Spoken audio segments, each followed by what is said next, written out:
Nobody expected the Cleveland Browns to walk into the offseason with 5 quarterbacks and zero clarity. But here we are. Behind closed doors in Berea, the Browns are managing one of the most complicated QB situations in the entire NFL. The public is focused on Deshaun Watson's rehab videos, but the real story is the silent war happening between 4 quarterbacks, each fighting to survive on a roster that may only have room for 3. And what Adam Schefter just revealed on ESPN, it might explain why this battle is about to get messy. Let's break it down. Watson is recovering from his second Achilles surgery since January. He's back at the facility, throwing with Jerry Jeudy and David Bell, no boot, no limp, but the Browns are cautious. So for now, Schefter says the focus is on Joe Flacco, Kenny Pickett, Dillon Gabriel, and Shedeur Sanders. That's 2 veterans trying to hold on and 2 rookies trying to break through. Most teams carry 2 quarterbacks, maybe 3, but 5? That's unheard of.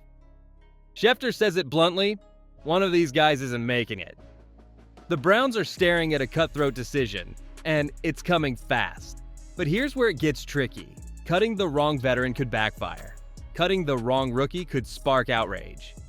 And yet, Schefter dropped a hint that makes the next chapter even more unpredictable. Because now it's not just about who stays, it's about who starts. And the real twist? That battle may already be down to just 2 names. But before we get into that, hit that like and subscribe button for more Browns and all the NFL content. Let's aim for 500 likes on this video. Joe Flacco isn't just competing for a roster spot. He might be fighting for the last chapter of his NFL story. And across from him is Kenny Pickett, the former first-rounder still trying to prove his career hasn't flatlined. According to Adam Schefter, these 2 veterans are now locked in what may be the Browns' most critical preseason battle. One of them is likely starting week 1. The other could be packing his bags. And what makes this standoff so explosive is that both players know exactly what's at stake. Not just for the team, but for their legacies. Flacco brings experience, playoff success, and calm under pressure. But he's 39 and last season proved he's no longer bulletproof. Slower footwork, tighter windows, and moments that exposed his age. Meanwhile, Pickett enters this fight with something Flacco no longer has: time. He's still young, still moldable, and still under a rookie contract. But here's the catch. If Cleveland cuts Flacco, he becomes a free agent.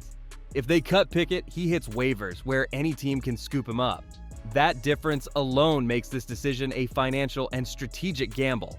One wrong move, and the Browns could lose a valuable asset for nothing. But the Browns might already be preparing for something deeper. This isn't just about choosing a quarterback. It's about setting the tone for the entire season. Schefter hinted that the loser of this battle might not just ride the bench, they could be traded. And the moment that deal goes down, it's going to shift the entire quarterback landscape in the NFL. So who wins? That answer may depend less on talent and more on timing. Because the Browns can't afford to blink first, especially with 2 rookies waiting in the wings. Most people think this is a 2-man race between veterans, but what nobody's talking about is how Dillon Gabriel and Shedeur Sanders are quietly turning heads in camp. They weren't drafted to just sit and watch. They were brought in because the Browns see something raw, something moldable, and potentially something special. And if either one of them even flashes in preseason, all bets are off. History might not be on their side, but neither of them seem interested in following the script. Let's talk odds. Since the year 2000, only 4 quarterbacks drafted in rounds 3 through 7 have started week 1 of their rookie season. Russell Wilson did it in Seattle. Dak Prescott stole the job in Dallas.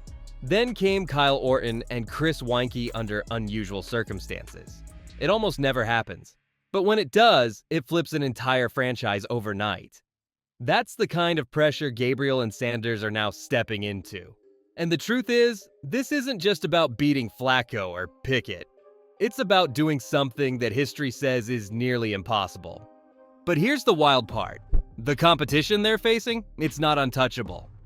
A 39-year-old vet and a quarterback who lost his job in Pittsburgh don't exactly scream locked-in starter. If Gabriel or Sanders start stacking good days, tight throws, sharp reads, command in the huddle, this story could flip in a matter of weeks. So while the spotlight stays on the veterans, don't be surprised if one of these rookies forces their way into the conversation. Because if either one pulls it off, it's not just a surprise. It's a full-blown Browns quarterback revolution. Behind the scenes, the Browns are preparing for more than just a quarterback decision. they're setting the stage for a roster shell game. NFL fans often look at cut day like a final chapter, but Cleveland treats it like the beginning of a chess match. And this year, with 4 active quarterbacks competing, they might be the ones holding all the hidden cards. The strategy? Not just who stays, but how you keep them without burning a roster spot.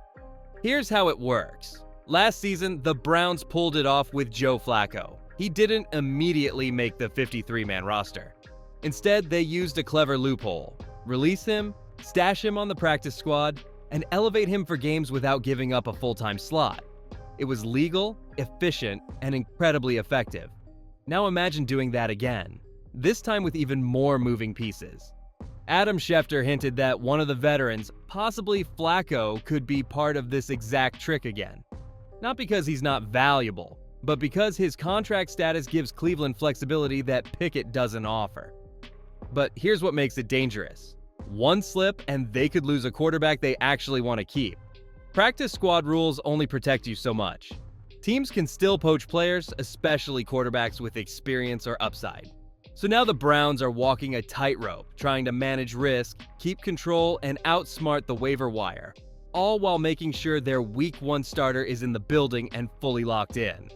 The Browns aren't operating in a vacuum. There are ripple effects across the league that could quietly tilt the balance in Cleveland's favor.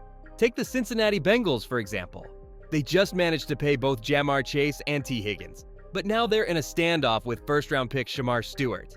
He still hasn't signed his rookie contract, and it's already creating friction. Cleveland fans might shrug that off, but if Cincinnati's rookie pass rusher doesn't get on the field early, it weakens a division rival right out of the gate. Meanwhile, another potential shift was avoided, barely. The controversial tush-push play survived the latest round of NFL rule debates. Despite strong support for banning it, the Browns were one of 10 teams that voted to keep it. That might seem like a footnote, but it speaks volumes about how Cleveland plans to handle short yardage situations in 2024. In a league where inches decide playoff berths, keeping that weapon in the playbook could be a real advantage, especially with a mobile QB like Deshaun Watson expected to return at some point. In a twist few saw coming, the 2028 Summer Olympics in Los Angeles will feature flag football, and yes, NFL players are eligible. It's a 5-on-5 format built for speed, agility, and quick decision-making. And while it may feel distant, the buzz around who could represent Team USA has already begun. For the Cleveland Browns, that opens an unexpected door for a few names you might not have considered. This isn't about brute strength, it's about footwork, awareness, and explosiveness in open space. If you're picking based on pure speed and route running, Jerry Jeudy jumps to the top of the list. In a flag football setting, his short area quickness and shiftiness could make him nearly impossible to contain. Denzel Ward also deserves a look. His reaction time and closing speed could shut down entire sides of the field. Even though Myles Garrett might be the Browns' most dominant athlete, this format isn't made for power. It's built for acceleration, precision, and coverage. So as the Browns navigate quarterback battles, roster chess, and sneaky trade options, they're also becoming part of something much bigger. This isn't just a rebuild, it's a redefinition of what Cleveland football could look like on every level. Drop your take in the comments, and if you're ready for more updates like this, hit subscribe, smash that like button, and join the conversation. We're just getting started.